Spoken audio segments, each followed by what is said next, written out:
Y hola a todos, bienvenidos a un nuevo capítulo de Analytics en Python, ya la versión número 15. Y estaba revisando lo que decía Steffi, cuánto tiempo llevamos.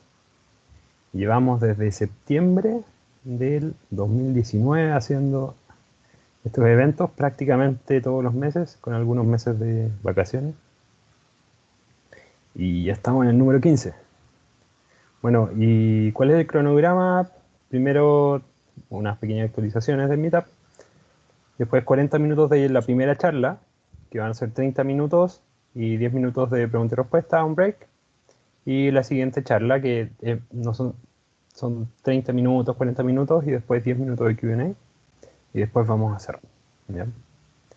Bueno, ¿quiénes estamos organizando esto? Que ya llevamos todo el tiempo organizando. Soy yo, que Carlos Maldonado, no me había presentado. César Ormazábal, que hoy día no está. Loreto Sánchez, que va a estar en las sombras. Matías Carrasco, que después nos va a acompañar. Y Stephanie Cavaleto, que también nos está acompañando ahora como co-host. Y, ¿Y cuáles son los números que nos acompañan como Analytics and Python? Que, bueno, ya hemos hecho 15 eventos, como les había dicho. En Meetup son 2.095 personas inscritas a este Meetup. Y en este evento, al menos en la mañana, llevábamos 116 asistentes inscritos. Y ojalá lleguemos a un 50-60% de, de éxito respecto a ese número. ¿Ya? Y bueno, como acá hay unas gráficas de cómo la gente se va uniendo al Meetup. Bueno, al principio cuando eran presenciales, eso fue hasta marzo del 2020, que fue el último presencial. Ahí habían altos números y después cuando empezó la versión webinar, aumentó, hubo un periodo de alto aumento que se debió, yo creo, principalmente a que se unía gente de todos lados de Sudamérica. Ya no solo abarcábamos Santiago, como era online el evento, empezamos a recibir gente de Guatemala. De hecho, uno de los presentadores actuales está en Guatemala en este momento. Y bueno, y ahora hemos estado parejo, un poco disminuyendo, pero relativamente estable en la cantidad de gente que sigue uniendo al grupo. Y ojalá vaya aumentando con cada uno de estos eventos. Bueno, ¿y por qué hacemos esto? Eh, bueno, primero que nada, somos uno de los pocos grupos de Python y analítica eh, que, que se dedica específicamente a estas dos cosas. Lo otro es poder integrar a la comunidad, poder que la gente que quiera compartir conocimiento lo pueda hacer. Y las puertas están abiertas si alguno de ustedes quiere hacer alguna presentación, ya sea de lo que está aprendiendo, de lo que ya sabe, de alguna aplicación que ha hecho, está cordialmente invitado a que se suma y poder compartir la experiencia que tienen de Python y analítica. Tenemos un repositorio que después les vamos a dar, que acá cada uno de los presentadores tiene, les entregamos acceso y pueden dejar el material que deseen ahí en el GitHub de Meetup Analytics-Python. Además tenemos un canal de Twitter, si es que lo quieren revisar, ahí a veces publicamos algunas noticias. Y en YouTube vamos subiendo todos los videos de estos eventos que vamos a realizar, ¿ya? Para que estén atentos y si se perdieron alguno y quieren revisarlo, pueden hacerlo en el canal de YouTube. Y además, bueno, acá un poco comerciales, como el H-Lab, que yo soy uno de los fundadores del H-Lab y organizador del evento, tenemos un podcast que los quiero invitar a que puedan revisar. Se llama Ecosistema Digital y lo pueden ver a través de Spotify, ¿no? Ahí si lo quieren ver para escuchar una charla sobre tecnología. Ahora, ¿cuál va a ser la dinámica que vamos a seguir para hacer preguntas? Una vez terminada una charla, que son 30 minutos, vamos a tener un espacio de 10 minutos para que puedan contestar preguntas los presentadores. Y bueno, y las preguntas que queden fuera de tiempo, si hay muchas preguntas, van a poder contestarlas en el chat. De todas formas, siempre van a poder estar haciendo preguntas en el chat y eventualmente el presentador va a poder responderlas si es que la leyó a medida que va haciendo la presentación, ¿no? Y el primer charlista de hoy es Luis Alfredo Lemus Paz. que él es científico de datos y nos va a presentar sobre análisis de campañas de marketing con Python. Y la segunda presentación es de Pamela Bustamante. Ella es doctora candidata en Ciencias de la Ingeniería de la Universidad Católica y nos va a presentar de teoría de juegos en contexto de seguridad. Ahora partamos con Luis. No sé si está por ahí. Hola, hola. ¿Sí me Hola. escuchan bien? Sí, perfecto. Ok. Voy a empezar a compartir entonces. Solo me confirmas, Carlos, si se puede ver mi presentación. A ver.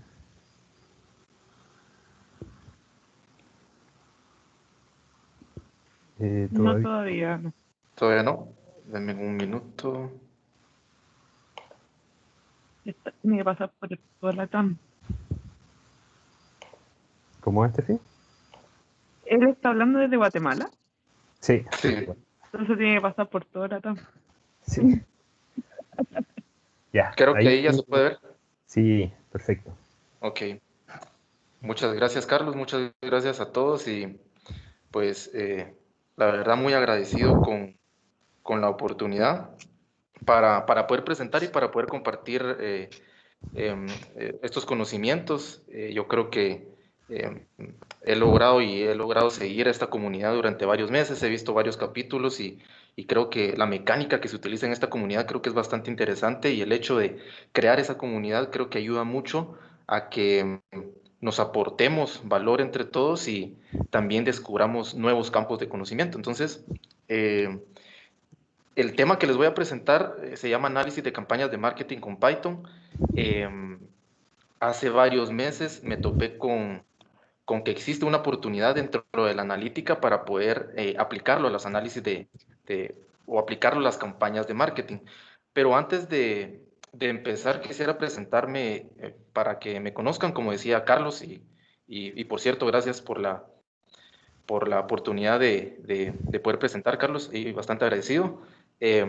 Soy de Guatemala, soy ingeniero industrial, sí, no vengo del mundo de la programación, pero hace pocos años, hace aproximadamente unos 5 o 6 años, descubrí el mundo de la ciencia de datos y me interesó muchísimo y a partir de ese momento empecé con el tema de la programación, de la analítica y más que todo me gusta mucho el tema de aplicarlo a los negocios para poder tomar mejores decisiones.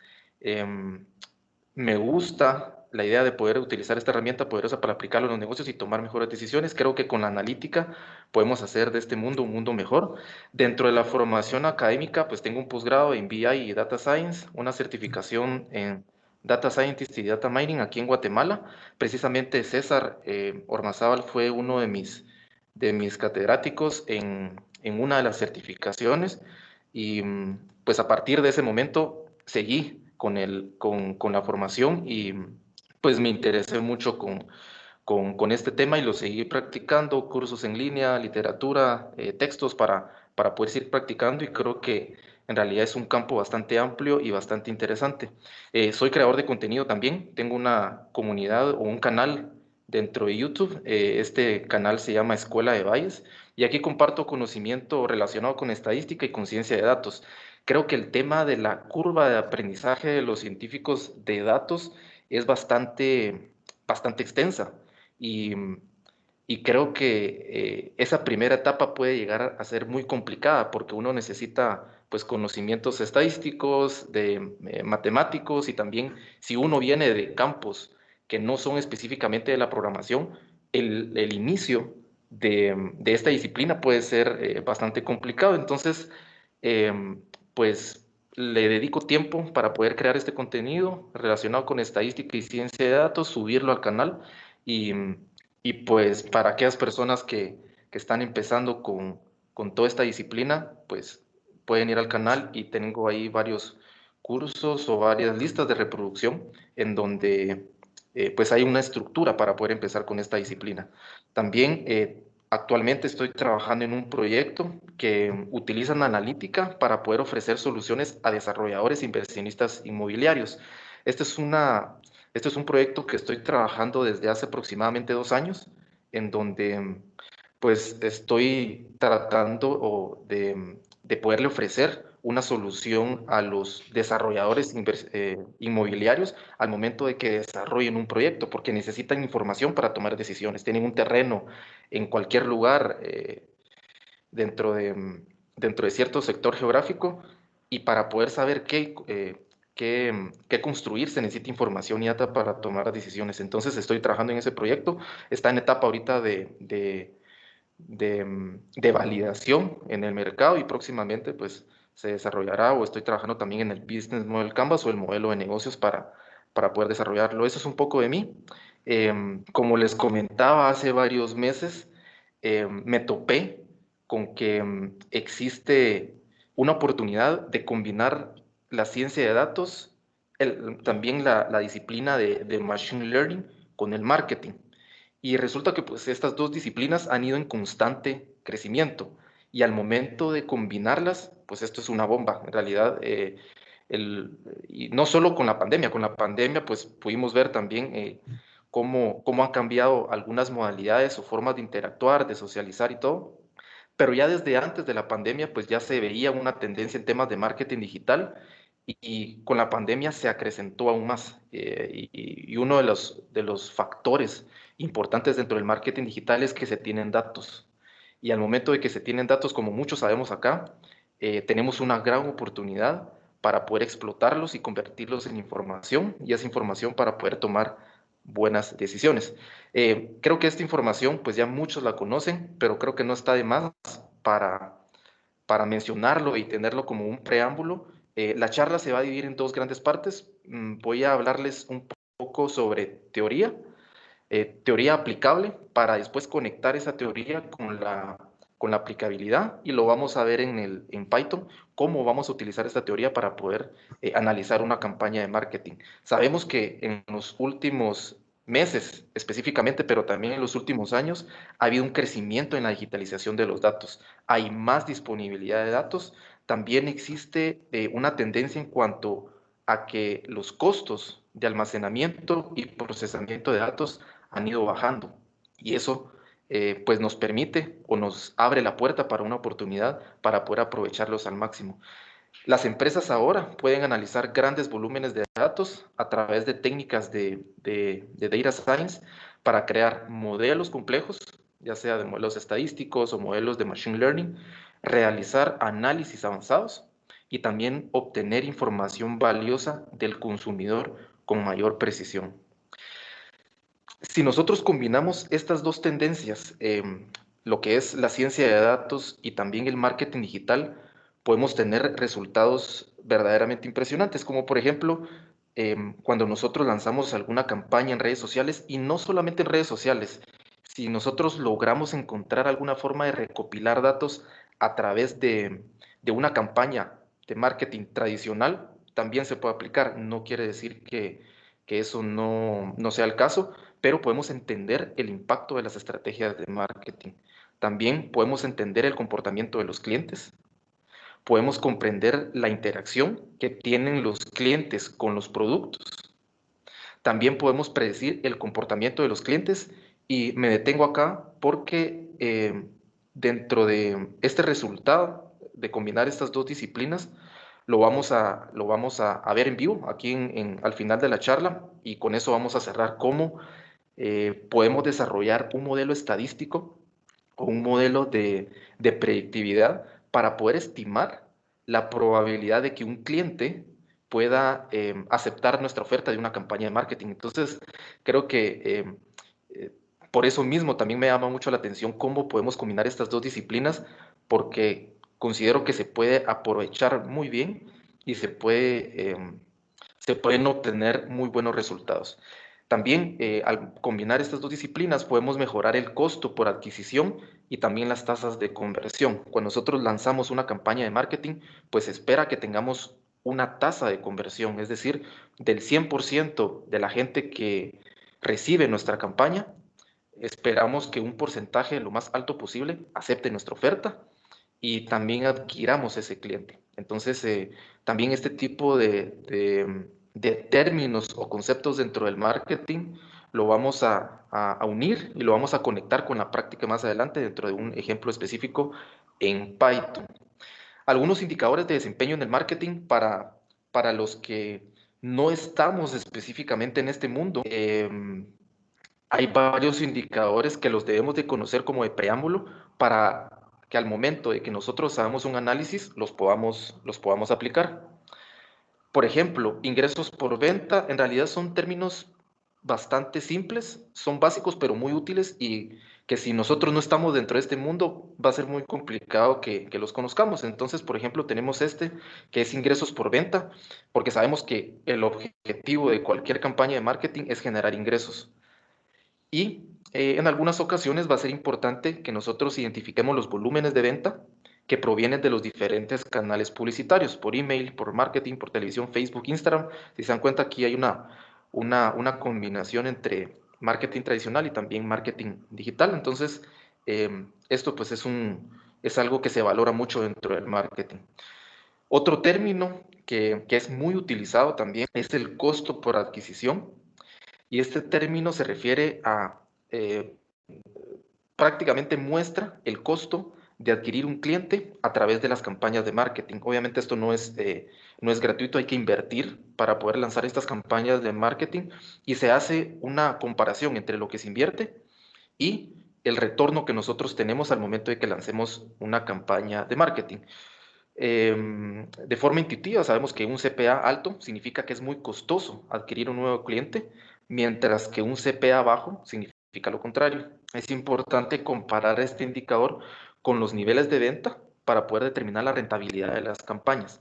Entonces, digamos, con esta última frase, es importante que, o lo que quiere decir esta frase, es que estos indicadores nosotros los analicemos de una forma integral, porque al momento de que lo analizamos de forma independiente, podemos llegar a tomar o a cometer ciertos errores al momento de analizar y tomar decisiones. Estos indicadores deben de analizarse de una forma integral. Otro indicador que es muy utilizado es click-through rate, este es el CTR, y este indicador muestra el porcentaje de personas que vieron el anuncio o hicieron clic sobre él.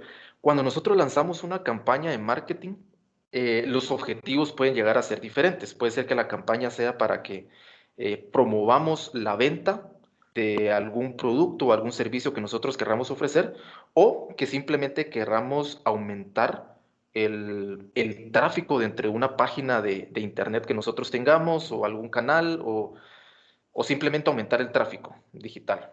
Entonces, la fórmula para poder calcular este indicador, que es el CTR, es el número de clics, por ejemplo, versus el número de visitas. Este es un indicador importante porque mide la efectividad de las campañas de marketing para atraer tráfico a la página web.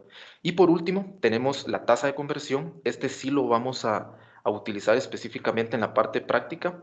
Y este es uno de los más utilizados. Este es el porcentaje de clientes potenciales que se convierten en clientes activos. La fórmula de este indicador es el número de clientes que aceptaron la oferta y que pagaron por nuestro producto, nuestro servicio, dividido por el número de clientes potenciales. Es decir, nosotros lanzamos una campaña, le llegó a 1000 personas y de esas 1000, 100 adquirieron nuestro producto o nuestro servicio, aceptaron la oferta. Al momento de hacer ese cálculo, pues sacamos nuestra tasa de conversión y de esa forma nosotros vamos midiendo cuál es la eficiencia de nuestras campañas de marketing. Es importante también que se defina el objetivo. Como les mencionaba anteriormente, los objetivos para poder lanzar estas campañas de marketing pueden ser distintos. Puede ser para atraer más tráfico, para que adquieran nuestro producto, para que tengamos más engagement. Puede ser diferentes objetivos. Va a depender mucho del giro de negocio y los objetivos estratégicos que tenga la empresa. Para poder aplicar la ciencia de datos al marketing existe una gran diversidad de aplicaciones. En este caso y en esta charla nos vamos a enfocar en los análisis de las campañas de marketing, como lo vemos aquí en la parte central. También se pueden utilizar para muchas otras cosas. Aquí coloco dos ejemplos específicos, pero existe una gran diversidad, como por ejemplo la segmentación de clientes. Sabemos que, por ejemplo, industrias como la banca o las empresas de telecomunicaciones tienen millones y millones de clientes. Y se puede utilizar modelos de aprendizaje no supervisado para agrupar aquellos clientes que tienen características muy similares. Y al momento de que nosotros las logremos ubicar y las logremos segmentar de alguna forma, les podemos ofrecer productos y servicios en donde tengamos una alta probabilidad de que acepten nuestra oferta. Y obviamente ahí tenemos cierta cantidad de ahorros y tenemos más eficiencia y nuestras campañas son más efectivas. Por ejemplo, modelos de recomendación también. Recuerdo que en uno de los capítulos también dentro de esta comunidad se habló de modelos de recomendación y también es otra aplicación. Sabemos que la ciencia de datos es una disciplina transversal en donde se puede aplicar a cualquier industria. Una vez tengamos nosotros datos, podemos aprovecharlos para poder hacer análisis profundos. Y como les comentaba, pues esta charla nos vamos a enfocar en el análisis de una campaña de marketing. ¿Cómo lo vamos a hacer?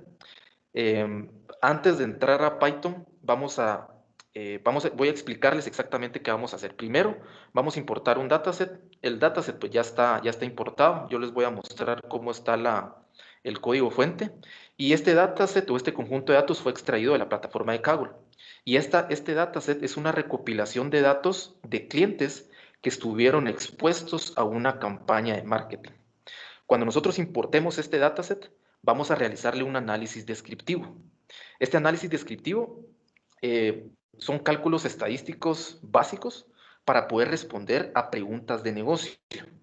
Y solo con este análisis descriptivo nosotros vamos a detectar inicialmente algunos patrones sobre los clientes, sobre cómo se comportan. Eso nos puede ayudar para que en las próximas campañas que nosotros lancemos, utilicemos esos patrones para poder enfocarnos en ellos.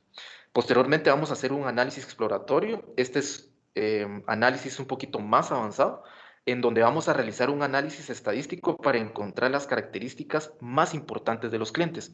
Y cuando me refiero a características más importantes, son aquellas características que tienen mayor fuerza de predictividad, porque los clientes van a tener muchas características, como por ejemplo edad, ingresos, ubicación, cantidad de hijos, qué sé yo, último día o días después de la última compra, cuántas compras hizo en internet, cuántas compras hizo en la tienda física. Hay una gran cantidad de variables. El análisis exploratorio nos va a ayudar a decir o a detectar, enfoquémonos solo en una, dos y tres variables para poder hacer un modelo predictivo.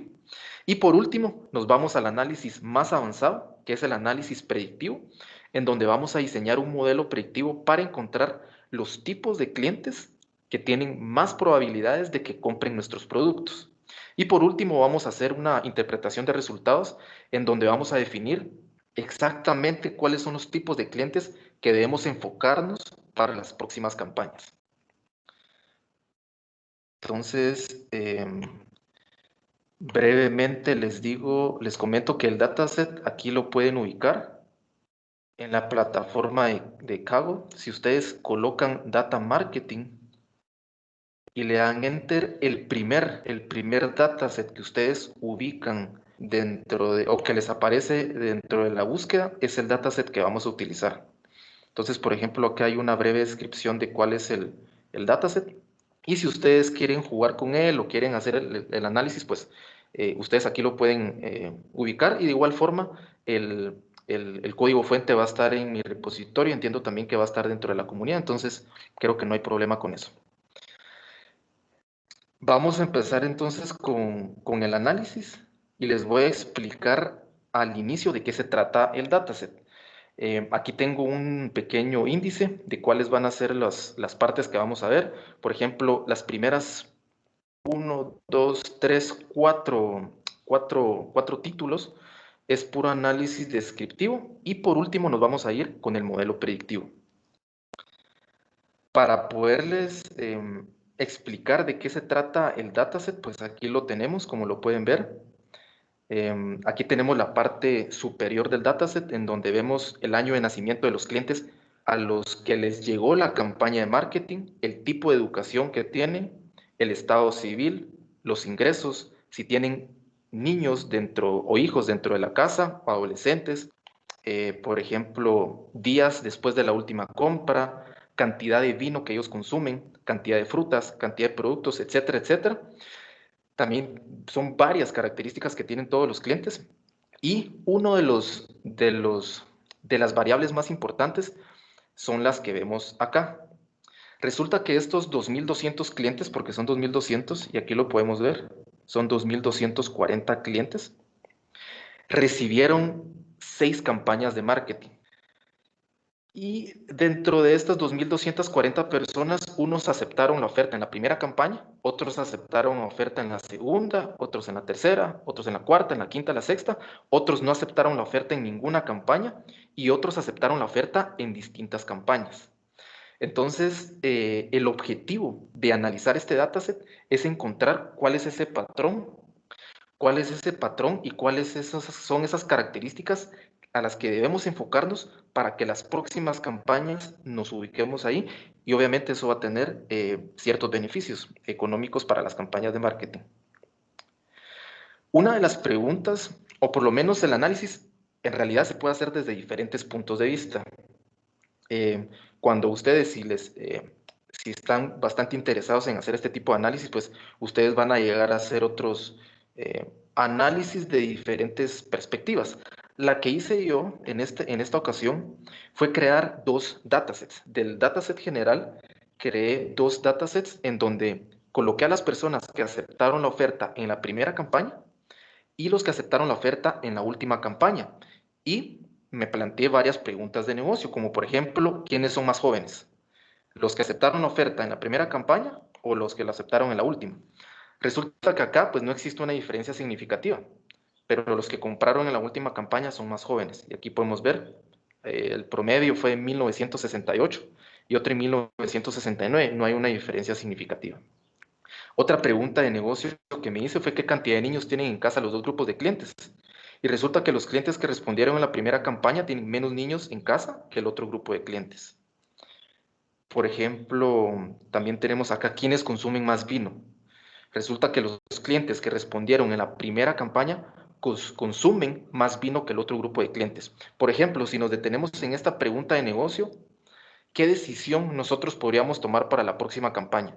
Obviamente nosotros, como compañía de marketing o como una empresa que quiere lanzar una campaña de marketing, preferimos que la oferta la acepten en la primera campaña. Sabemos que solo con estas preguntas de negocio y análisis descriptivos muy básicos, sabemos que debemos de enfocarnos en las personas que consumen bastante vino. Y aquí también hay otra, ¿qué grupo de clientes han tenido más reclamos? Los clientes que respondieron a la primera campaña no tienen ningún reclamo. Es obvio, si no tienen ningún reclamo, están satisfechos con el servicio que ofrece la empresa, y en la primera campaña pues aceptaron la oferta. Hasta acá, pues estamos haciendo un análisis descriptivo, simplemente haciendo análisis estadísticos básicos para poder responder a ciertas preguntas de negocio. Otro análisis que se hizo fue, por ejemplo, ¿qué relación tiene la educación de las personas? Es decir, si tiene una educación básica, si es graduado, si tiene una maestría o un posgrado, si tiene un doctorado. ¿Qué relación tiene esa educación con el tipo de conversión al momento de lanzar nuestra campaña de marketing? Y aquí pues hice un pequeño gráfico en donde podemos ver que al momento de lanzar la primera campaña de marketing, la tasa de conversión de las personas que están graduadas es la mayor. Y aquellas personas que tienen una educación básica no tienen ningún tipo de conversión. De nuevo, otra vez con un análisis estadístico básico, podemos saber que nos deberíamos de enfocar en las personas que están graduadas. Por otra parte, y aquí vamos a ver cómo estamos de tiempo. Creo que ya estamos en los últimos minutos y ya vamos a cerrar con algo bastante interesante, que creo que es la parte, la que más me llama la atención y es la que creo que es el centro de este tipo de análisis, que es el modelo de predictividad. Resulta que también pues, me hice una pregunta de negocio en donde me pregunté si existen clientes que compraron en más de una campaña y resulta que sí. Hay unos que, por ejemplo, aceptaron la oferta en la primera y en la tercera, o en la segunda, en la quinta y en la sexta.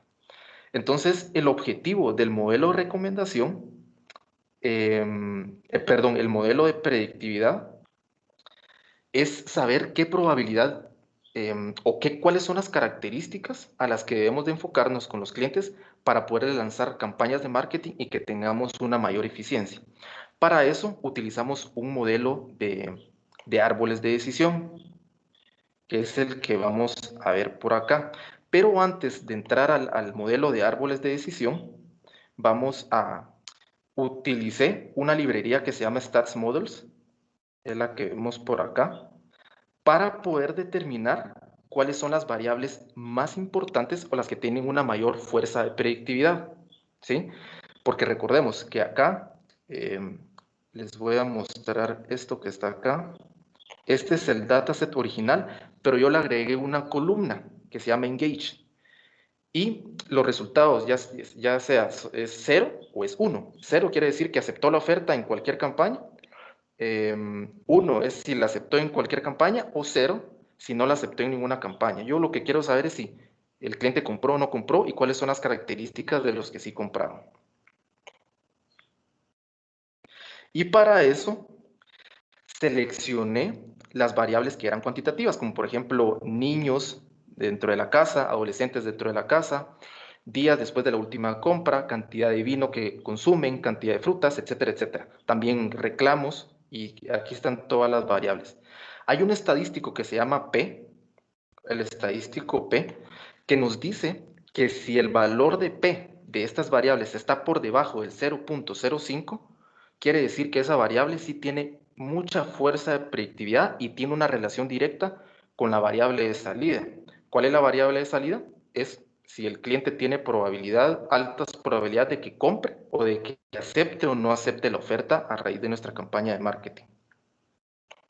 Y como podemos ver, este estadístico nos lanzó que la variable teen home, es decir, adolescentes dentro de la casa, días después de la última compra, aquí podemos ver el valor 0, ¿sí? Este es un buen valor. Cuando es valor menor de 0.05 es un buen valor. Cantidad de vino que consumen y también número de compras que hizo en la tienda física, ¿sí? Para poder hacer el modelo de árboles de decisión se utilizaron esas 4 variables, porque ya sabemos de por sí, ya tenemos cierta ventaja. ¿Por qué? Porque sabemos que esas variables tienen buena fuerza de predictividad y nos puede ayudar para poder detectar esos patrones. Y lo interesante del modelo de árboles de decisión es que es de fácil interpretabilidad, es decir, lo podemos interpretar de una manera fácil. Y cuando nosotros desarrollamos este modelo, pues utiliza diferentes indicadores o fórmulas matemáticas. El que estamos utilizando ahora se llama el índice de Gini. Ustedes lo pueden investigar un poquito más a profundidad, pero este índice de Gini nos dice prácticamente cuál de las variables tiene una mayor fuerza de predictividad también y hace un split, ¿sí? En donde este árbol de decisión nos dice que si esta condición es verdadera, nos podemos ir por este camino, y si es falsa, nos podemos ir por este camino, hasta llegar al punto en donde si la clase es 0, quiere decir que el cliente no compró, y si la clase es 1, quiere decir que el cliente sí compró. Por ejemplo, vamos a agarrar una rama para ir entendiendo de mejor forma. Aquí vemos... Vamos a ir a la parte de arriba, en donde dice que si la cantidad de vino consumido fue menor a 666, nos vamos para esta rama. Si la cantidad de vino fue menor a 388, nos vamos a esta rama, pero como tenemos acá en esta parte, queremos llegar a este punto, nos vamos a ir entonces a que el cliente consumió más de 388. Si el cliente hizo compras por menos de 8.5 en la tienda y también tiene menos de 15 días desde la última compra, el cliente va a comprar o a aceptar la oferta. Pero para poder simplificar este análisis, lo hice en esta presentación e hice un pequeño resumen en donde les detallo específicamente cuáles son las características de los clientes que aceptaron la oferta en las campañas de marketing. Como pudieron ver en los árboles de decisión, perdón. Disculpa, si podría, en unos minutos para iniciar la ronda de preguntas, si podría empezar a cerrar las ideas, por favor. Ok, gracias. Entonces, y ya para ir cerrando, el resultado de estos árboles de decisión nos dicen que, por ejemplo, para las próximas campañas hay que enfocarnos en los clientes que consumen entre 388 y 666 unidades de vino. Ha realizado hasta 8 compras en la tienda, tiene menos de 15 días desde la última compra. No tienen adolescentes viviendo en el hogar, tienen menos de 41 días desde la última compra, o nos podemos enfocar a aquellos que consumen más de 926 unidades de vino, o también estas características. Si se dan cuenta, esta información es súper valiosa para que en las próximas campañas no las lancemos a cualquier tipo de persona, si nos enfoquemos en esto. Y por último, los beneficios: optimización de los costos de lanzamiento de campañas de marketing, mayores ganancias, mejor CPA, efectividad en campañas y también mejoras en la segmentación y focalización de clientes. Y esta es una bibliografía. Estos son 2 libros que son bastante fáciles de digerir, nos llevan de la mano y son bastante prácticos para poder aplicarlos. Data Science for Marketing Analytics y también Data Science for Marketing. Aquí está mi GitHub también por si pueden o quieren consultar el código fuente. Así que muchas gracias y si tienen pues preguntas, aquí estamos para responderlas. Muchas gracias, Luis, por la muy buena presentación, mucha teoría y a la vez mucha práctica y muy Exacto. claro. Hay hartas preguntas, de hecho.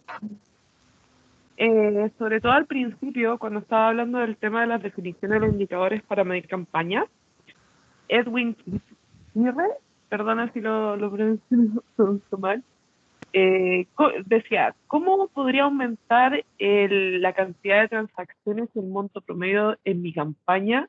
¿De qué manera podría medirlo? ¿Medir la transacción, las ventas se refiere? La cantidad de transacciones y el monto promedio en su campaña. Ok, sí, buena pregunta. Sí, en la parte inicial, pues vimos varios indicadores. Existe una metodología que se llama A/B testing, en donde de alguna forma nosotros lanzamos diferentes tipos de campañas con una inversión baja. Al momento de que nosotros invirtamos poco recurso financiero al lanzar diferentes campañas, nosotros al mismo tiempo podemos llegar a ver cuál tiene mejores resultados. Esa es una metodología, por ejemplo, pero en la parte práctica, como pudiste ver, existen dos grandes tipos de análisis. Uno es el descriptivo, porque definitivamente necesitamos data. Entonces necesitamos probar, hacer testeo para poder recopilar esos datos e ir pivoteando. Al momento de que nosotros detectemos esos patrones, las próximas campañas nosotros las vamos a focalizar a ese tipo de clientes. Y es por eso que en las últimas diapositivas, por ejemplo, en estas que yo les mostré acá, si se dan cuenta, son 4 tipos de personas, en donde si nosotros nos enfocamos en ellas y no lanzamos una campaña de marketing, que es lo que normalmente ocurre cuando hacemos una campaña de marketing tradicional, por ejemplo, ponerlo en la prensa, ponerlo en una valla publicitaria en una carretera, nosotros no sabemos ni cuál es la interacción que tiene esa campaña, no recopila ningún tipo de datos, a menos de que tengamos algún sistema para recopilación, pero es bien complicado, y por eso es que el marketing digital tiene esa ventaja. Pero al momento de que nosotros detectemos esos patrones y esas características dentro de los clientes, nosotros ahí es cuando nosotros vamos a generar mayor interacción, mayor engagement y vamos a tener una mayor probabilidad de que estos clientes adquieran nuestros productos o nuestros servicios. No sé si por ahí respondo bien a la duda o la pregunta. Creo que sí. Edwin todavía está acá. Sí, yo creo que sí. Voy a tratar de cortar las preguntas en honor al tiempo, pero de todas formas, si quieren hacer otras preguntas más, las pueden hacer en el chat y ahí las va a poder ir respondiendo Luis. Acá había otra que hizo Río Meur. Dice que para aumentar el CTR, que también se hizo al principio de tu charla, hay quienes abusan del clickbait, ¿no? ¿Abusan del qué, perdón? Clickbait. Clickbait. Sí, Acá. sí, digamos, acá yo creo que va a depender mucho cuando nosotros lancemos alguna campaña de marketing del objetivo que nosotros tengamos, como lo decía al principio. Puede ser que el objetivo no sea específicamente, por ejemplo, vender algún producto o vender algún servicio, sino simplemente generar mayor tráfico dentro de mi página web o generar tráfico dentro de algún medio digital que nosotros tengamos para que lleguen a consultarlo.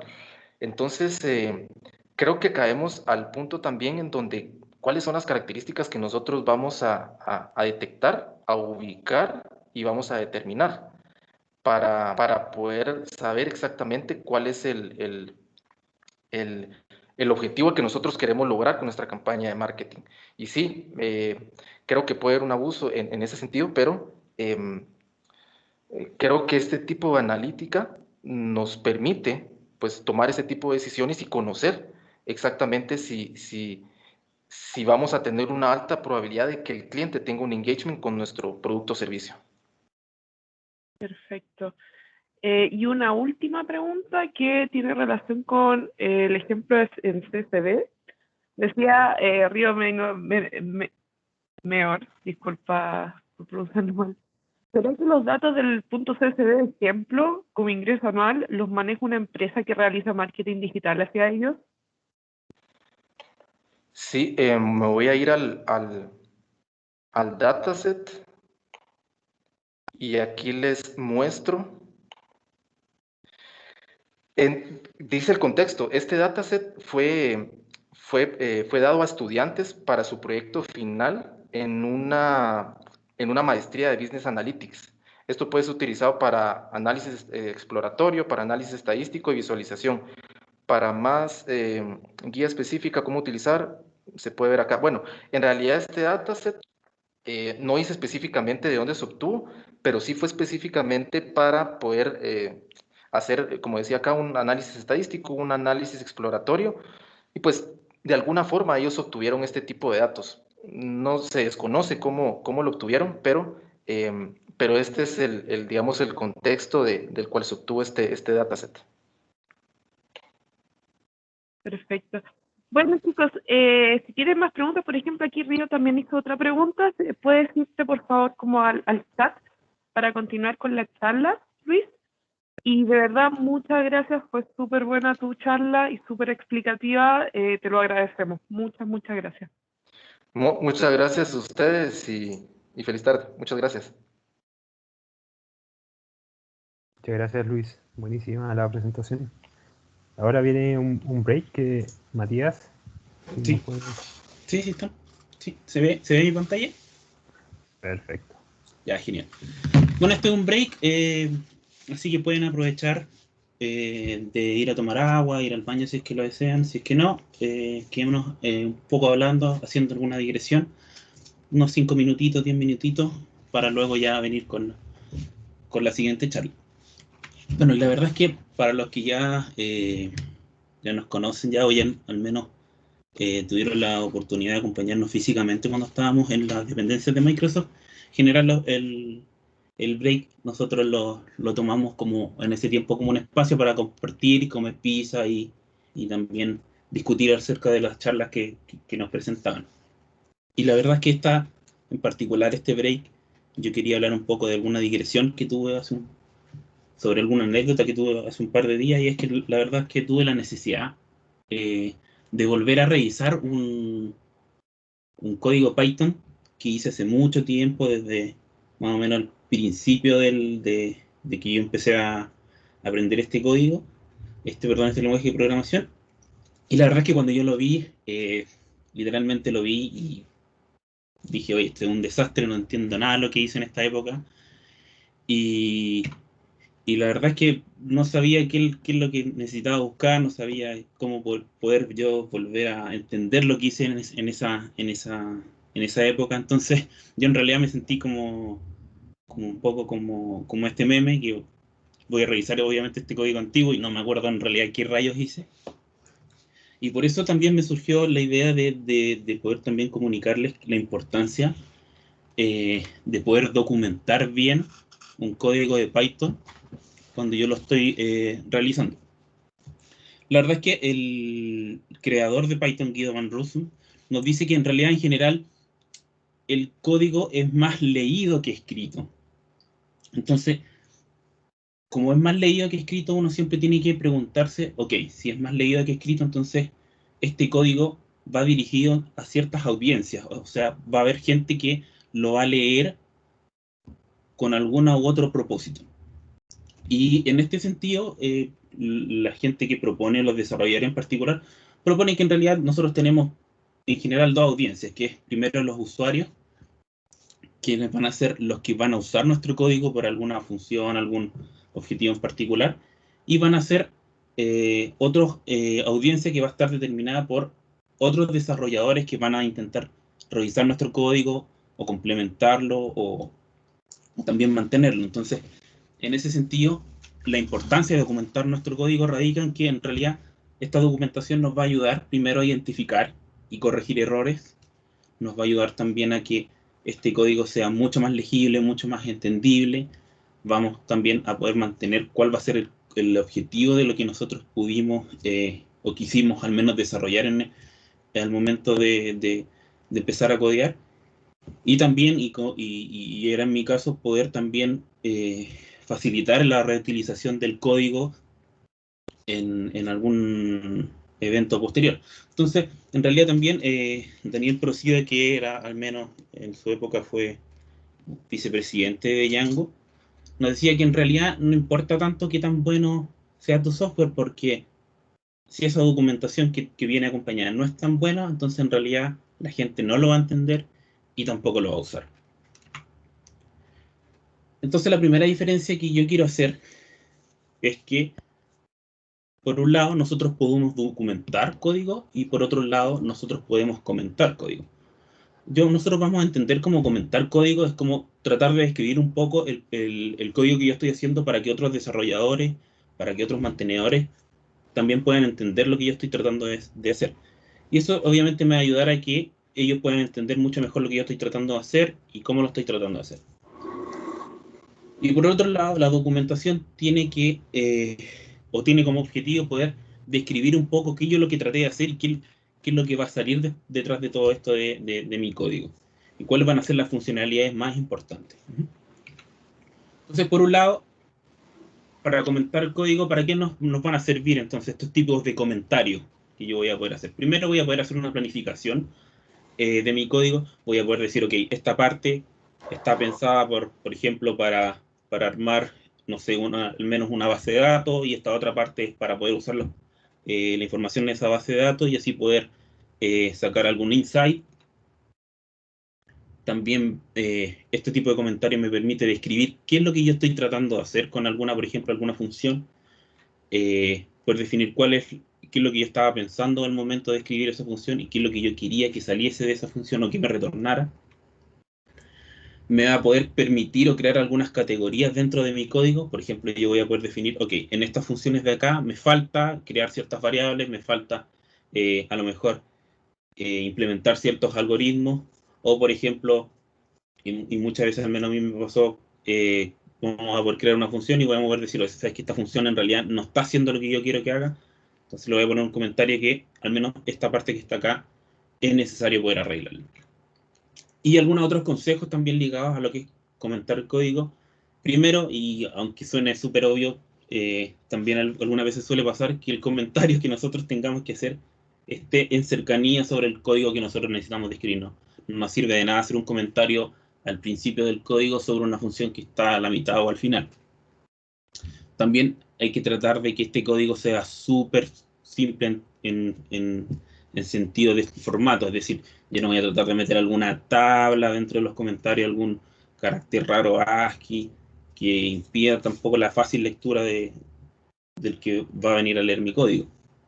En general también se aconseja ser lo más conciso y claro posible, y además poder asumir que el lector al cual yo estoy haciendo, o que en realidad es mi audiencia, tiene algún comentario. O sea, yo no me voy a poner a describir todas las librerías que usé y por qué las usé, si en realidad lo que basta es poder resumir qué es lo que yo estoy haciendo y un poco lo que quise codear. Y finalmente, y también es súper importante, es cuando yo vaya a crear este código, a desarrollarlo, siempre tratar de darle una estructura o un diseño que al menos permita fácilmente poder introducir estos comentarios sin que me quede desordenado. O sea, me refiero a que la idea es no voy a crear de una variable al principio de mi código para después volver a utilizar una función que mucho después y no me vaya a acordar yo dónde la instancié. Y por otro lado también está la documentación de código que, como que ya habíamos dicho, tiene como objetivo poder ya hablar un poco más de la funcionalidad de lo que yo quise tratar de hacer, al menos con alguna función, alguna clase. Entonces, dentro de esto, al menos una de las opciones que nos da Python son los docstring, que son algunos tipos de string específicos que están construidos con el lenguaje de programación que me permite a mí, al inicio de, por ejemplo, puede ser una clase, alguna función, algún método de clase u otros tipos de instancias, poder yo definir qué es lo que yo quiero hacer con esta clase, para qué está siendo usada, o alguna función, para qué es lo que retorna, qué es lo que hace, y directamente, por ejemplo, con el comando help, yo correrlo en Python y que me retorne esta documentación o esta ayuda que yo mismo estoy creando para el código. Entonces, si igual tienen alguna duda o están interesados con esto para tratar de ser un poquito más ordenado con su código,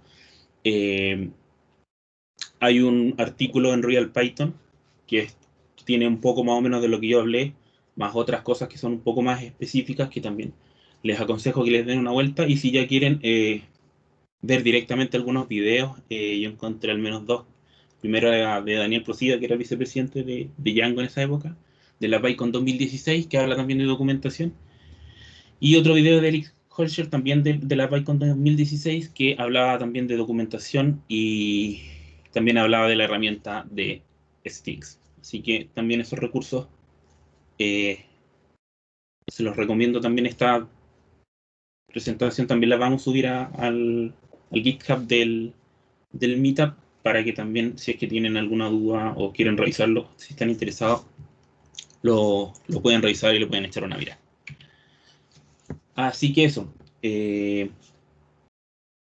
Bienvenidos nomás a revisar lo que nosotros buscamos, y ahora los dejo con la siguiente charla, que es de Pamela Bustamante, titulada Teoría de juegos en contexto de seguridad. Así que no sé si la Pamela estará por ahí. Estoy acá. Ya, genial. ¿Se escucha? Sí, se escucha perfecto. Ya, bacán. Voy a compartir.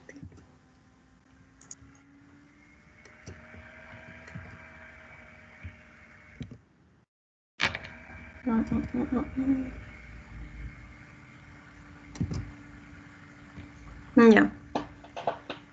¿Se ve bien? Perfecto.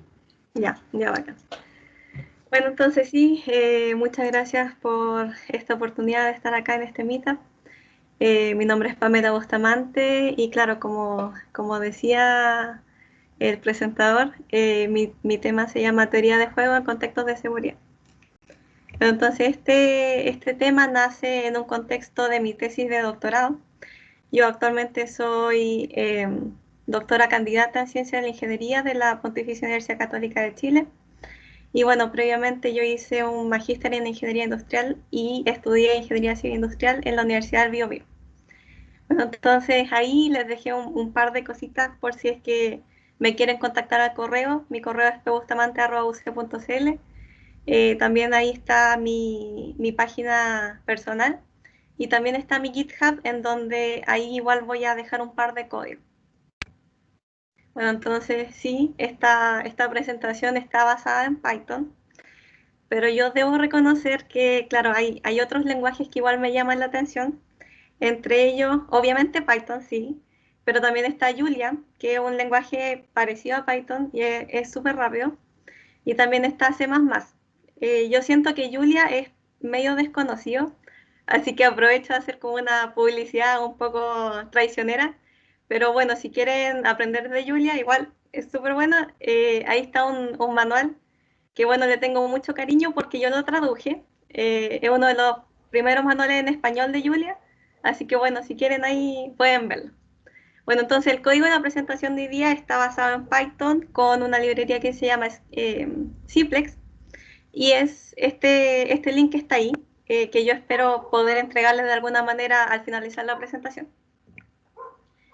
Bueno, entonces, primeramente, yo creo que deberíamos partir definiendo las bases de lo que es teoría de juegos, y en realidad las bases de lo que es mi investigación de doctorado. Entonces, una herramienta principal de mi doctorado es algo que se llama investigación de operaciones. Entonces, ¿qué es investigación de operaciones? La investigación de operaciones nos permite tomar decisiones eficientes a partir de la maximización de los recursos, asumiendo que los recursos generalmente son escasos. Entonces, nosotros con investigación operativa vamos a poder utilizar de la mejor manera posible todos los recursos que poseamos. Entonces, claro, esta definición suena quizá un poco abstracta, quizá un poco fancy, pero vamos a ver qué significa realmente. Entonces, ¿cómo vamos a ver esto? Vamos a verlo con un ejemplo clásico de la literatura, que es el problema de la mochila. Bueno, entonces el problema de la mochila nace de la siguiente situación. Por ejemplo, imaginemos que nosotros vamos de viaje a una expedición al bosque. Bueno, entonces, claro, nosotros podemos llevar una mochila y todo, pero las cosas que nosotros ponemos adentro tienen que ser súper importantes, tienen que ser útiles, y además, claro, tenemos que considerar que nosotros no podemos llevar infinitas cosas en la mochila. Claro, o sea, obviamente nosotros no tenemos como la mochila de Doraemon ni nada, entonces tenemos que definir específicamente qué ponemos en la mochila. Entonces, cada uno de estos artículos que podríamos poner en la mochila tiene una utilidad para nosotros. Por ejemplo, ya si yo voy al bosque, quizá la comida es súper importante, entonces le vamos a asignar una utilidad de 10, por ejemplo. Y por ejemplo, ya otras cosas pueden ser menos importantes, quizás llevar maquillaje es súper poco importante porque, bueno, no es necesario. Entonces, claro, ahí nosotros vamos a ir definiendo como utilidad por cada elemento. Y además, cada elemento tiene un peso. Entonces, nuestra mochila tiene una capacidad máxima. Nosotros no podemos echar artículos de tal manera de que la mochila se rompa o reviente o cualquier cosa. Entonces, cada artículo tiene un peso y tiene una utilidad. Nuestra mochila igual tiene una capacidad, y vamos a decir que una capacidad C. Entonces, dada esta situación, nosotros vamos a definir un modelo de investigación de operaciones o un modelo de optimización. Entonces, este es un modelo matemático que tiene en realidad tres grandes partes. Entonces, la primera parte son las variables de decisión, que es lo que nosotros pretendemos determinar. En este caso, nosotros pretendemos determinar qué artículos llevar en la mochila. Por otra parte, está el objetivo. Nosotros necesitamos maximizar la utilidad porque queremos llevar las cosas que sean lo más útiles posible, y claro, sujeto a que la mochila no puede traspasar como cierto límite o cierto peso. Entonces esa sería una restricción. Entonces esas son las tres grandes partes de cualquier modelo de investigación de operaciones o de optimización matemática, que digamos que es casi lo mismo. Entonces, en este caso, nuestras variables para este modelo, como de ejemplo, serían unas variables que son binarias. Una variable que va a ser igual a 1 si es que el artículo I se coloca en la mochila, y 0 si es que no llevamos el artículo I en la mochila. Esas serían como las variables. Y tenemos I variables porque tenemos I artículos que podríamos llevar. Por otra parte, igual tenemos la función objetivo, que representa lo que nosotros queremos. Nosotros queremos maximizar la utilidad. Entonces, yo aquí, este parámetro U representa la utilidad del artículo Y. Entonces nosotros queremos maximizar la utilidad de las cosas que llevamos. Y claro, como les comentaba anteriormente, la restricción es que tenemos como un peso máximo de la mochila, una capacidad máxima. Entonces nosotros no queremos sobrepasar ese límite. Entonces con eso nuestro modelo estaría listo, estamos listos, y ahora podríamos empezar a resolverlo, porque claro, este modelo puede ser que lo tengamos escrito en el computador, en algún papel, pero claramente nos tiene que servir de algo, o si no, ¿para qué lo hacemos? Entonces lo podemos resolver de varias maneras.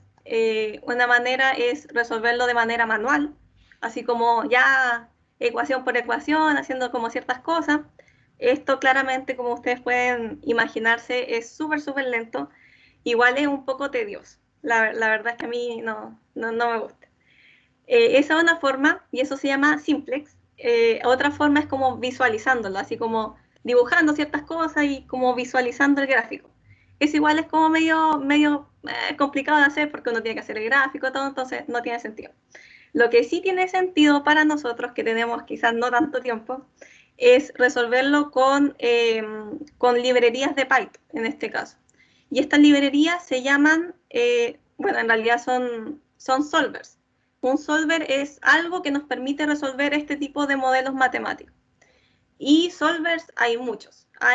Para cada gusto hay un solver. Pero los más conocidos son Simplex, Gurobi y Skip. En este taller nosotros vamos a usar Simplex. Pero es simplemente una elección, digamos que casi aleatoria, porque en realidad, bueno, yo he usado los tres y son súper parecidos, son súper buenos los tres. Lo que sí es que hay una diferencia chiquitita, o quizás no tan chiquitita, pero de Skip. Skip es un solver, una librería que es open source. Y por eso tiene muchas ventajas, porque uno ya se puede meter como al código fuente y puede empezar a cambiar cosas. Pero más que eso, o sea, si uno como que programa cosas como relativamente normales, cualquiera sirve, Skip, Simplex o Gurobi. Entonces, vamos a ver cómo se ve un código de optimización. Y para eso, les voy a compartir. Un archivo del repo de un repo de GitHub. Entonces aquí tenemos el mismo problema de la mochila. Y bueno, ustedes pensarán, ya, pero ¿por qué estamos viendo un problema de la mochila si la charla es de otra cosa, ¿cierto? Pero es que el problema de la mochila es súper simple, es un problema clásico, y si ustedes entienden esto, yo creo que pueden programar cualquier cosa. Entonces ya esto es exactamente lo mismo que les había explicado antes, ¿cierto? Y nosotros lo que hacemos para empezar a utilizar este solver es importar claramente la librería, y también vamos a importar un random simplemente porque lo necesitamos para crear artículos ficticios, simplemente para eso. Bueno, entonces vamos a crear, con esta función creamos artículos con sus pesos y utilidades. Eso lo creamos aleatoriamente. Y Hola, Pame, disculpa. No sé si estáis compartiendo el código, pero solamente estamos viendo tu presentación. ¿En serio? ¿Hoy por qué no me dijeron antes? Es que como que pensé que estabas hablando encima, no, pero... Ah, sí. no. A ver, un segundo.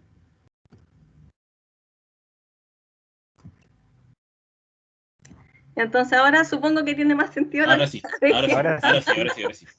Ya, bacán. Ya entonces, esto claramente es lo mismo que teníamos antes.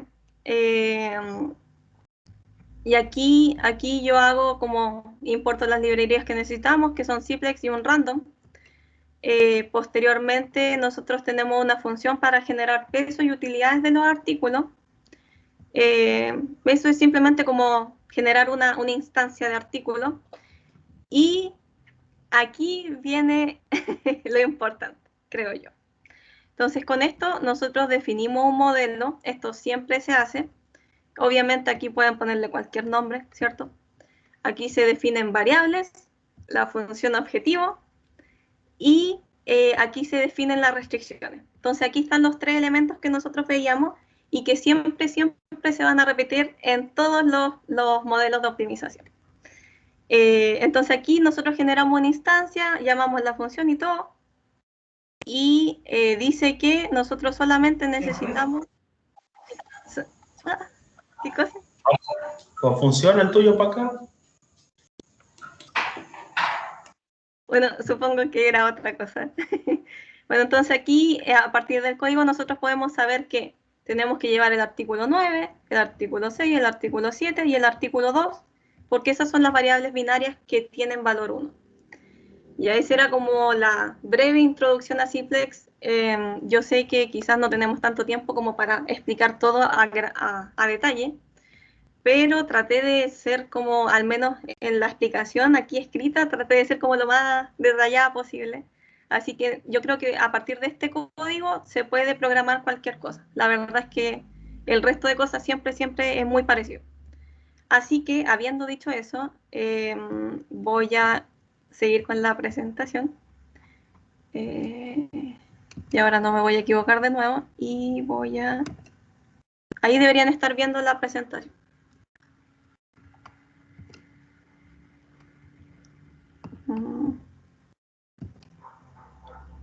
Ya. Entonces ahora, a lo que nos convoca, ¿cierto? Deberíamos empezar a ver lo que es teoría de juegos. Entonces, teoría de juegos es un área que estudia a través de modelos matemáticos, como los que vimos anteriormente. A través de ese tipo de modelos estudia la competencia y la cooperación entre diferentes agentes que son inteligentes, son agentes racionales. Por ejemplo, imagínense que hay una empresa que quiere abrir una nueva sucursal en una ciudad que digamos que es Concepción. Entonces ya esta empresa llega, me voy a colocar aquí, dice la empresa, y se coloca ahí. Entonces, ¿qué pasa? Después pasa que quizás algún competidor viene y dice ya, yo me voy a ubicar aquí, quizás cerca de la primera empresa. ¿Por qué? Porque me conviene. Entonces, ese tipo de interacciones la estudia teoría de juegos. Y teoría de juegos nos permite identificar, en este caso, las decisiones óptimas. Es decir, que nosotros podríamos saber cuál es el lugar específico que le conviene a la primera empresa y cuál es el lugar específico que le conviene a la segunda empresa para ubicarse. Nosotros podemos conocer soluciones óptimas a partir de teoría de juegos y eso es lo que lo hace tan potente y tan aplicable a cualquier problema de la vida real en donde haya interacción entre diferentes agentes, que puede ser instituciones, empresas, personas o en realidad lo que a ustedes se les ocurra. Bueno, entonces teoría de juegos tiene, yo diría que tiene como dos grandes áreas o dos grandes tipos de juegos. Entonces, nosotros le decimos juego porque es como una interacción entre dos partes, entonces por eso le decimos juego. Entonces, hay juegos de Nash y hay juegos de Stackelberg. Esos son como los dos más importantes. Entonces, ¿cuál es la diferencia? En un juego de Nash, los jugadores actúan de manera simultánea. Entonces, por ejemplo, en el ejemplo que veíamos antes, sería como que las dos empresas se ubican al mismo tiempo, al mismo tiempo de 100. En cambio, en un juego de Stackelberg, cada empresa se ubica secuencialmente. O sea, por ejemplo, ya llega la primera empresa y después llega la segunda empresa y la decisión es secuencial. Entonces, esa es como la gran diferencia. Y en Stackelberg generalmente las interacciones entre agentes son competitivas. Esa es como una condición adicional o una característica adicional. Bueno, entonces esta es como la definición formal. Nosotros vamos a decir que la empresa o el agente que se ubica primero o que toma la primera decisión, nosotros vamos a decir que ese agente se va a llamar líder. Y decimos que el segundo agente se llama seguidor. Entonces aquí empieza como mi tema de tesis, así como más en profundo. Y es porque yo estudio este tipo de juegos de Stackelberg, pero en contextos de seguridad. Entonces, ¿qué significa eso? Yo estudio situaciones en las que, primeramente, por ejemplo, ya asumamos que yo soy una institución de seguridad. entonces yo tengo que defender, por ejemplo, un territorio. Entonces yo tengo que primeramente decidir qué defender, esa es la primera decisión, y la segunda decisión la toma un atacante. El atacante puede decir, ya, yo voy a atacar aquí. Entonces esas son las dos como acciones que ocurren en un juego de Stackelberg en contexto de seguridad. Alguien defiende y posteriormente alguien ataca. Entonces esa es como la relación entre los agentes. Entonces, claro, ustedes dicen, quizás no es como tan útil o quizás no se puede ocupar en tantas cosas, pero la verdad es que sí, tiene mucha utilidad. Por ejemplo, en los aeropuertos, para ubicar unidades caninas, por ejemplo, de repente, no sé si lo han visto, pero en el aeropuerto de repente hay como unos perritos, así como unos perritos bien tiernos, y uno dice, oh, qué lindo perrito, pero en realidad, claramente ese perro tiene como alguna función, que es como tratar de identificar crímenes o posibles crímenes. Entonces, la ubicación de estas unidades caninas no es aleatoria. Hay un estudio detrás y ese estudio se hace con teoría de juego. También, por ejemplo, en la caza furtiva de animales, quizás es imposible defender todos los frentes porque claramente, bueno, los espacios son muy grandes, pero aún así sería bueno tratar de evitar la caza furtiva de animales y ya que no tenemos recursos suficientes para proteger todo el área, nosotros vamos a ubicar, por ejemplo, guardias de seguridad en ciertos lugares que sean estratégicos. Entonces eso igual es teoría de juegos. Otra cosa es, por ejemplo, la seguridad en las calles. Claramente no existen carabineros para proteger todo, entonces uno igual podría como definir lugares estratégicos para tratar de prevenir de la mayor manera o con mayor probabilidad los crímenes. Entonces eso igual se puede hacer con teoría de juego. Y otra aplicación, la última que voy a nombrar, es en ciberseguridad. Uno igual podría tratar de proteger aquellas instancias en donde es más probable que suframos ataques. Entonces, por ejemplo, quizás podemos poner algún protocolo de seguridad, pero por alguna razón no podemos poner un protocolo de seguridad en cada instancia de nuestro sistema o de nuestro software. Entonces tenemos que elegir dónde defender nuestro software o nuestro servicio computacional. Y eso nosotros igual lo podemos hacer con teoría de juego. Entonces, lo que quiero llegar es que teoría de juegos permite y tiene mucha utilidad, y yo creo que el cielo es el límite. Nosotros podríamos utilizar teoría de juegos en cualquier cosa. Entonces ya, así como quizás ahondando un poquito más en el ejemplo de Carabineros, por ejemplo, asumamos que existen 5 territorios que queremos defender: A, B, C, D y E. Y tenemos 2 carabineros, 2 solamente. Entonces, en este caso, nosotros tenemos que elegir qué territorios defender. Entonces, asumamos que cada carabinero puede proteger 2 territorios al mismo tiempo. Quizás puede ser que el carabinero se mueva desde un territorio a otro, entonces eso significa que el carabinero puede proteger 2 territorios al mismo tiempo. Entonces, nosotros vamos a asumir eso, solamente para este ejemplo, pero claramente podría ser otro el ejemplo. Entonces, cada carabinero puede proteger 2 territorios al mismo tiempo, y digamos que se protege A, B, C y D, y el A y el B lo protege el carabinero verde, y el C y el D lo protege el carabinero azul. Entonces, claro, ahí nos queda un territorio que no está siendo protegido.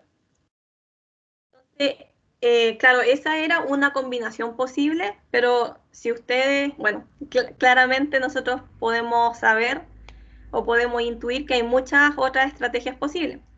Estas son algunas de las estrategias posibles, y nosotros vamos a decir que cada una es una estrategia pura, así le vamos a llamar.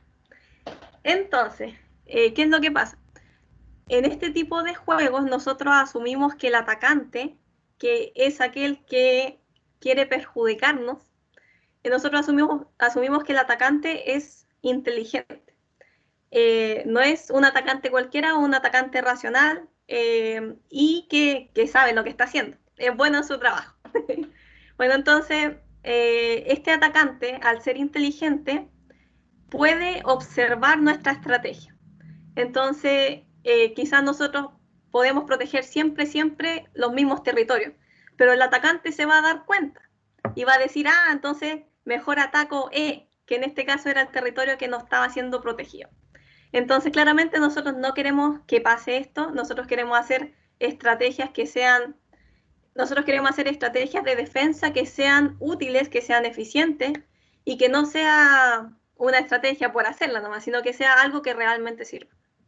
Entonces, para hacer eso, para evitar este posible ataque y que nos pille desprevenidos, para evitar eso, nosotros vamos a empezar a combinar la estrategia.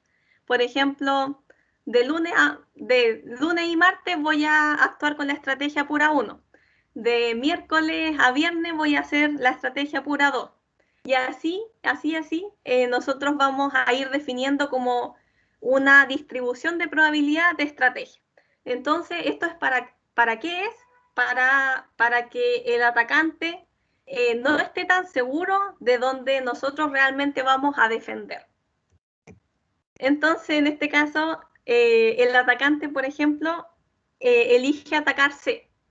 Entonces, recordemos que este tipo de juego siempre tiene como dos perspectivas, la perspectiva del defensor y la otra es del atacante. Entonces, siempre estas dos están como como relacionadas y claramente una etapa va a influir lo que ocurre en la otra etapa. Es decir, que la decisión del defensor va a influir en la decisión que toma el atacante. Bueno, entonces, casi se me cae.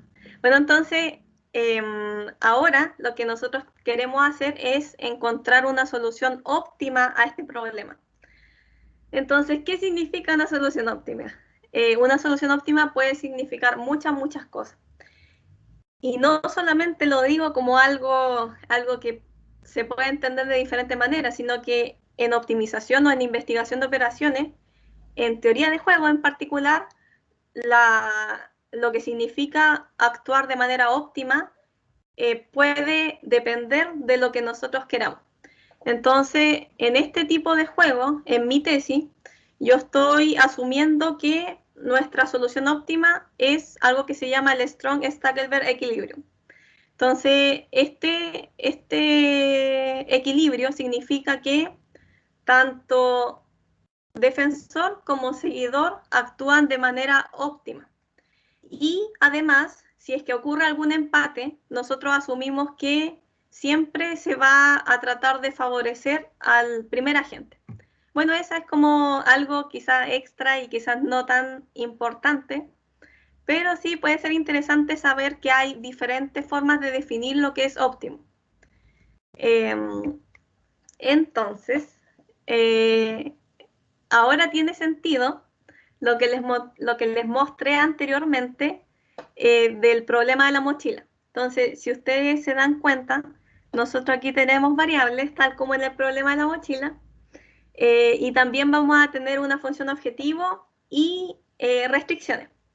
Entonces, ya esto quizás es como mucha letra y mucha cosa, pero yo creo que lo más importante aquí son las variables que sería X y Q. Me falló algo. Un segundo.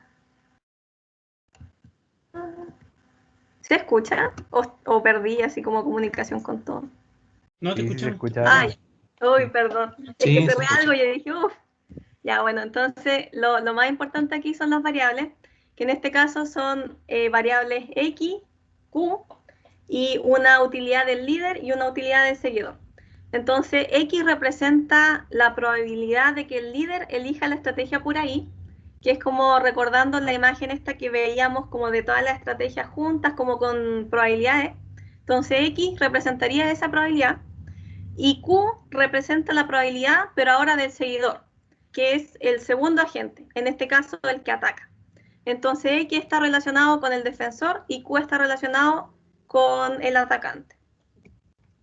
Entonces, este sería nuestro modelo, que de cierta manera es como casi parecido al de la mochila, quizás poco, pero sí, si ustedes se dan cuenta, es prácticamente la misma estructura y sí podríamos lograr programar este tipo de cosas. Entonces aquí lo que se está tratando de maximizar es la utilidad del líder, que es la utilidad del defensor. Aquí nosotros en la ecuación 2 estamos definiendo cuál es la utilidad del líder. En la 3 estamos definiendo como la probabilidad de... sí, de hecho, creo que lo expliqué mal, pero en la 2 nosotros estamos definiendo la utilidad del líder, en la 3 nosotros estamos definiendo la probabilidad del líder, y la 4 y la 5 es como el símil, pero para el atacante. La 4 es como la utilidad del seguidor o del atacante, y la 5 representa la probabilidad del atacante de atacar tal y tal cosa. Entonces, ese sería como un modelo, uno de los modelos más simples de un Stackelberg Game, que en este caso es un Stackelberg Security Game o un juego de seguridad de Stackelberg. Y bueno, esa fue mi presentación. Muchas gracias. Espero que les haya gustado. No sé si tienen alguna Muchas duda. gracias, Pame. Ya, vamos a revisar las preguntas. Parece que... Bueno, no hay muchas preguntas. No sé si alguien quiere hacer alguna pregunta en voz alta. Y... Sí, bueno, una pregunta que yo había escrito. ¿Qué tipo de licencia en particular requiere el uso de Ciplex? Sí, eso es terrible porque requiere licencia. Por ejemplo, yo lo estoy usando para mi tesis. Entonces, eso implica que no estoy pagando nada por Ciplex. Ciplex no necesita licencia si es que nosotros lo estamos usando para fines académicos. Para otros fines, sí necesita licencia. Y eso es algo que se repite en casi todos los solvers. Skip, Gurobi y Ciplex permite usarse de manera gratuita si es que uno lo hace para fines académicos. En todo caso, sí hay librerías que son gratuitas para fines comerciales. Así que siempre uno puede utilizar optimización dentro de la empresa si es que uno quiere. Eso. Genial. Muchas gracias, Pame. Y... A ver, y... Lo otro, si es que hay razones para tener preferencia a favor de Ciplex en vez de MIP. Ahí, no sé si se hace referencia a Simplex o MIP. A Ciplex. O sea, claro, sería como Ciplex versus Gurobi versus Skip, por ejemplo. Yo creo que sí. Ciplex lo que permite, o lo bueno que tiene, es que permite hacer más cosas que Gurobi. Y eso ya es arte.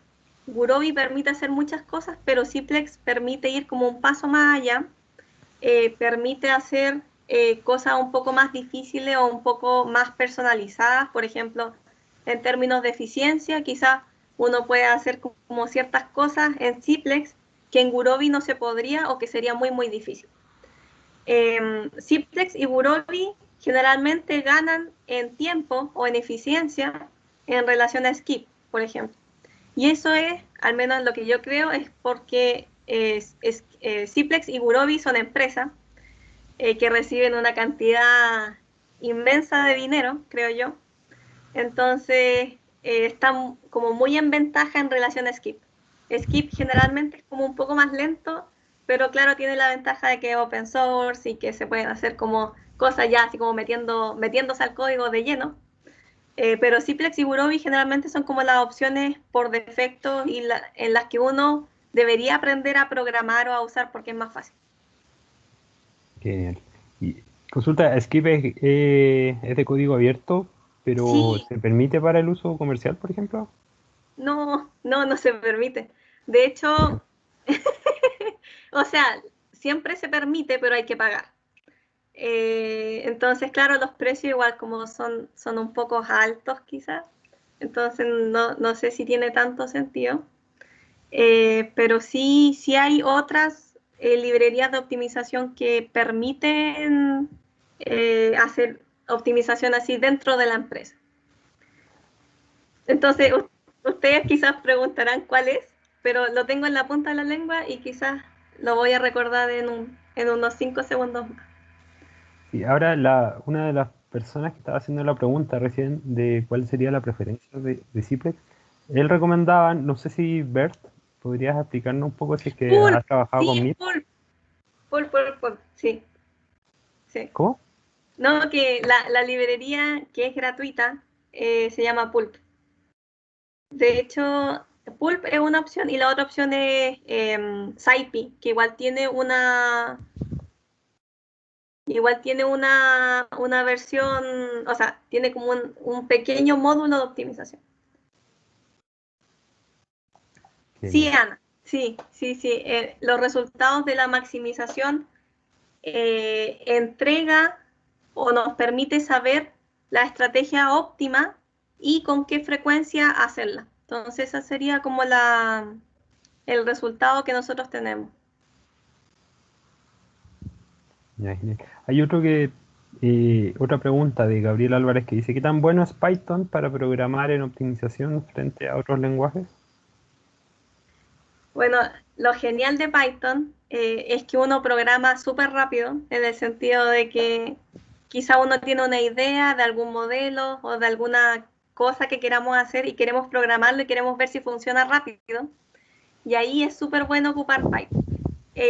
Versus, por ejemplo, ocupar C++, que C++ para cada cosa ya hay que definirlo, son como muchas líneas más de código. Entonces, si uno quiere tener como un resultado más rápido en términos de cuánto nos demoramos en programar, Python siempre va a ser una súper buena idea.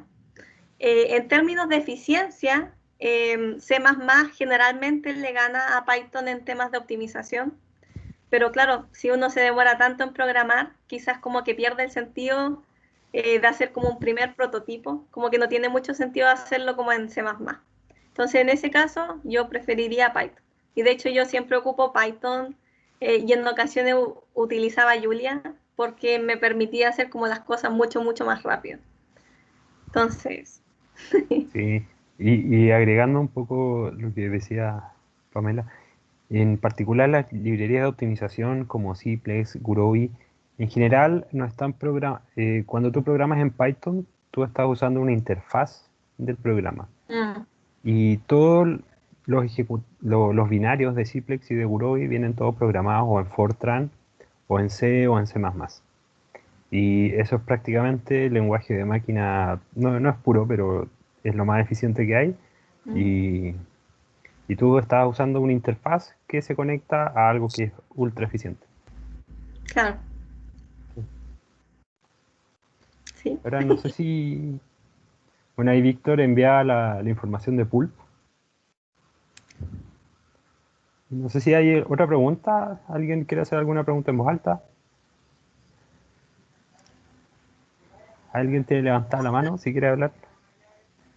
Sí, supongo. No sé si puedo hablar así nomás. Sí, hola, ¿me escuchan? Sí. Sí, hola a todos. Oye, yo hace rato he incursionado bueno, a ver, voy a contextualizar un poquito. Mi profesión de base es ingeniero químico, ¿ya? Y de alguna otra manera, por golpes de la vida, he tenido que llegar a temas de optimización, principalmente para hacer temas de scheduling, backcasting y forecasting, ¿ya?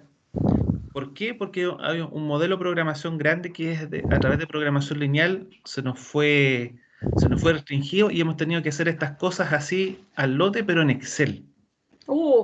¿Ya?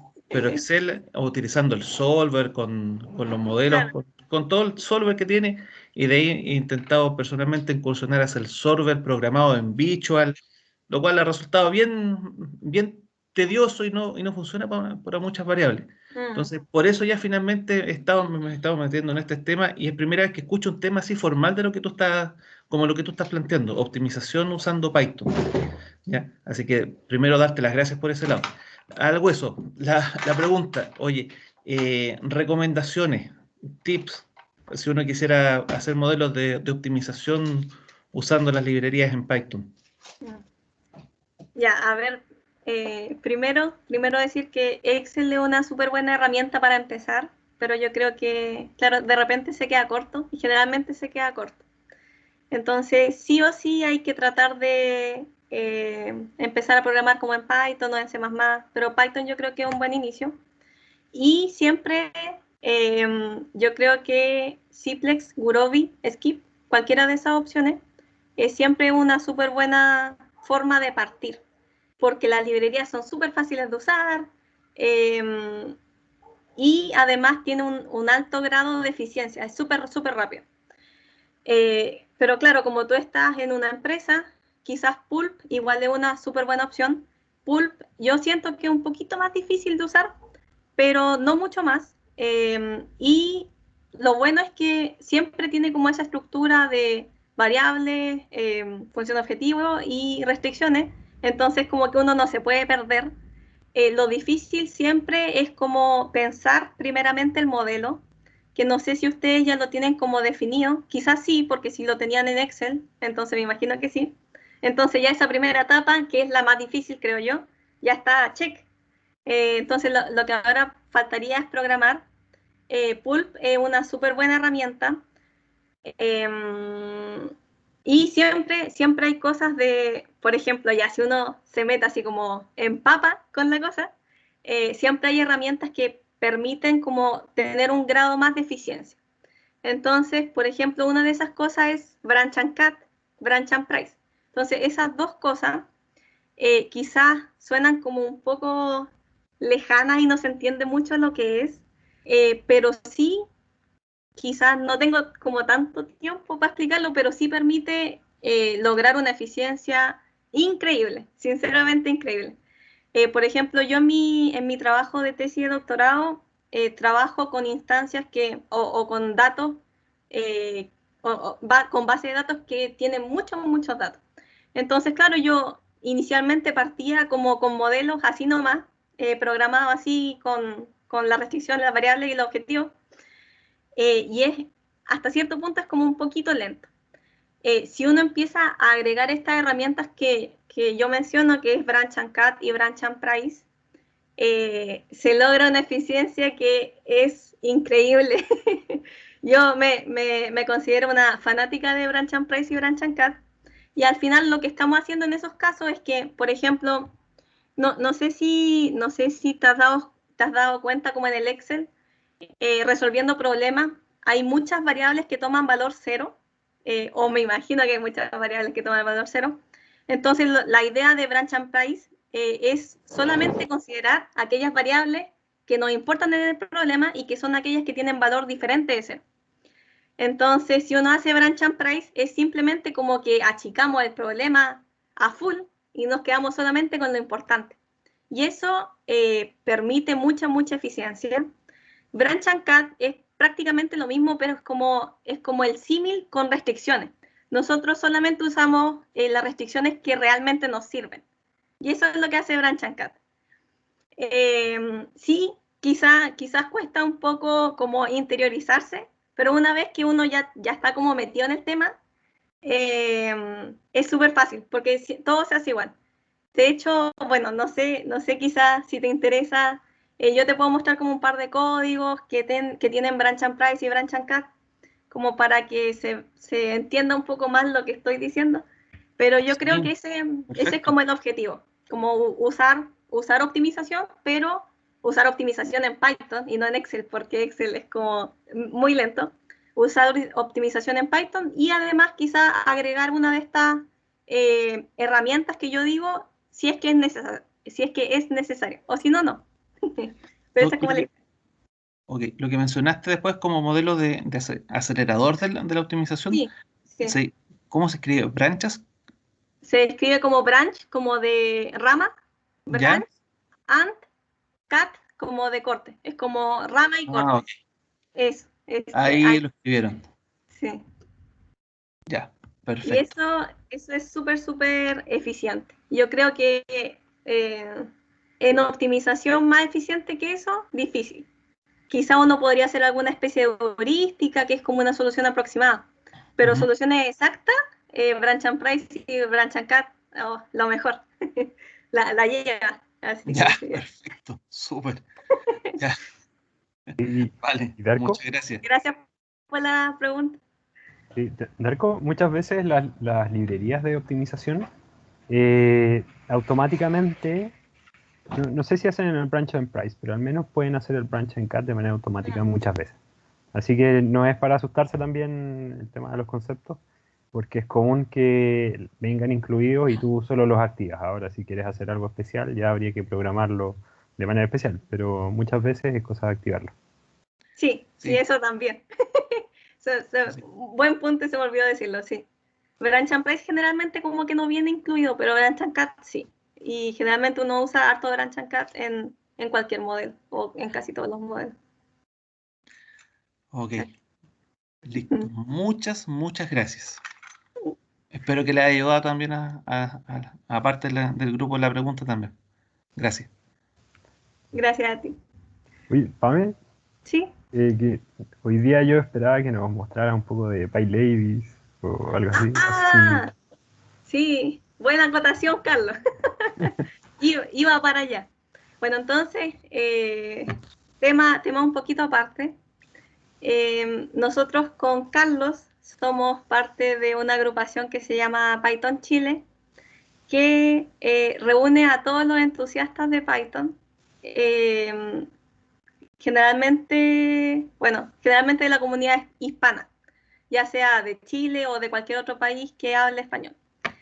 Entonces ahí, si es que ustedes quieren, pueden entrar a esta comunidad que es súper bacán y que yo creo que Carlos ya se la ha mencionado. Y además de Python Chile, también hay otra comunidad que se llama PyLadies. Sí, alguien mandó como el link para entrar a esta comunidad, que es como el Discord, que es la plataforma que nosotros usamos para comunicarnos. Bueno, entonces además de esta agrupación que se llama Python Chile, existe otra agrupación que se llama PyLadies Santiago. Entonces, PyLadies es una agrupación que trata de agrupar a mayoritariamente mujeres, igual hay hombres, pero generalmente o la mayoría son mujeres. Entonces trata de agrupar a estas personas que están interesadas en Python y generalmente nosotros hacemos eventos, meetups como este, y es como la comunidad de PyLadies Santiago, que es como una comunidad mundial y esta es la versión satélite en Chile. Entonces ahí yo los quería dejar invitados si es que están interesados en entrar a PyLadies o si es que están interesados en ver alguna de nuestras charlas, cualquier cosa. En el Discord de Python Chile nosotros tenemos un canal que se llama PyLadies. Entonces esa es la plataforma que nosotros estamos utilizando ahora para comunicarnos entre nosotros. Entonces si están interesados o si quieren saber qué estamos haciendo, cualquier cosa, ahí ustedes se pueden meter al canal y pueden ver todas estas cosas. Así que los dejo súper invitados. Somos una comunidad inclusiva y así que cualquiera es bienvenido.